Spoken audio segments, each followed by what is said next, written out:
In this episode, I talk about how to offer different clients different prices.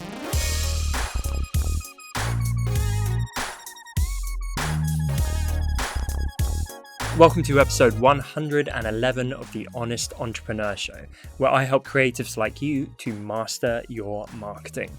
My name's Tom Ross, and let's get into the show. Guys, this always happens. So I work with Marco and Rachel to produce this show. And Rachel said to me recently, she was like, I can tell that you record at the end of the day. And I can tell when you're at the end of a batch of episodes that you've recorded because you go lower energy, you get kind of sleepy. And I'm feeling that right now. I'm sleepy, guys. I wish I had unlimited energy. I wish I could just muster it up for you. I try my best, but when it's been a long day and I get to the end of it, I have limited energy. And by the time we've done a batch of these, I can feel it ebbing away. So I promise the value is going to be there, the answers are going to be there, but I might just not be as bombastically energetic. This question is from Lenine. If you did low-priced work for a client in the past, and they are now referring you to other people looking for the same price point, how do you talk to the new clients about your updated pricing? That's a great question, Lenine, and once again, back on the show.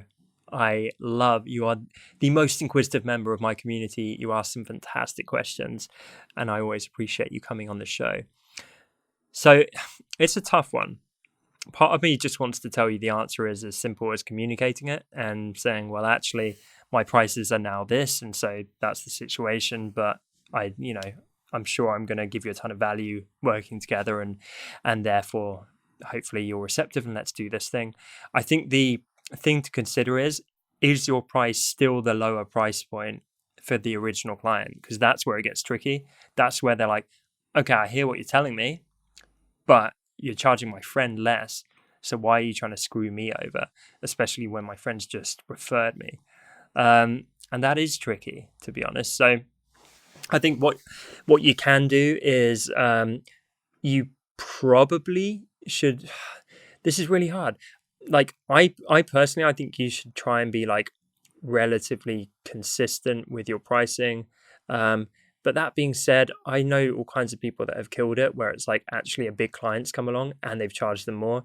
And I've done that. So throw out what I just said. This is going to be a really bouncy answer. I'm kind of just mulling it over in my head. When you do client work, you can essentially charge what you want, and it's dependent on the value, which is actually defined by the client, is what they're willing to pay. And I've done this, and like I say, a bunch of people have. If I deal with someone smaller, I might actually give them a lower price point. If I deal with some gigantic company, I'm going to try and push the envelope a bit, and I'm going to charge more, even if it's more or less the same work. Is that cheeky? I don't know. I don't think so. If they're willing to pay it, then that's what the value is, right? And so within that, to kind of unpack it a little bit, you fall into trouble if you're charging like hourly. I think that's how you sidestep it. Because if you turn around and they're like, oh, well, hold on, my friend said that you were like $40 an hour, but you're trying to charge me 60, what gives? Then that could lead to some complications. But if you did the other client's website and, it was $2,000 and now you say $3,000 for this new person, they don't necessarily know all the nuts and bolts of what you did within that website project. They don't know all the moving parts. They don't know where that $2,000 or $3,000 comes from and how you've made up that price. And that's completely fine because maybe since then, you outsource part of the project and your management fees for that part of the project have gone up. Maybe your costs have gone up and that's reflected in the price. Maybe your experience has gone up and that's been reflected. Whatever it might be, it becomes a bit more ambiguous in terms of like, well, that's my price, but I'm not going to reveal every single contingent part of it. Like I say, I think it's easier to form that negative comparison, that unfair comparison, if you're going based on an hourly rate. I think if you go on a flat fixed rate, that is a good way to sidestep that. But also, like, if you're sticking with hourly, you could literally say, like, I've recently increased my prices, but I've just locked in some of my longest term, long-standing clients into the lower price due to their loyalty, due to their support from the early days. In time, they will be seeing a price increase too, but I've kind of put their thing on ice. I've frozen their price.